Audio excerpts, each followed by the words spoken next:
अस्सलामुअलैकुम वरहमतुल्लाहि वबरकातुहू। दो कौमी नज़रिया। Myself Chucha. एक बेकरी पर केक स्लाइस लेने गया। मुझसे आगे एक जवान खतून मौजूद थी। उन्होंने काउंटर बॉय से शोकेस में लगी पेस्ट्रियों के मतलब पूछा।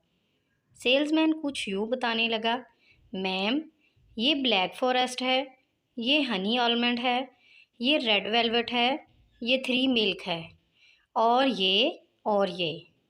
इस खतून ने कुछ सेलेक्ट किया और साइड पे हो गई।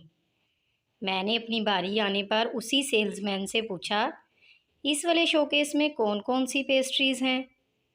मुझे जवाब मिला, ये इस तरफ 100 वाली हैं और ये 150 वाली। मज़ीद अच्छी अच्छी सी वीडियोस के लिए हमारे चैनल को सब्सक्राइब करें, लाइक करें और शेयर करें। शुक्रिया।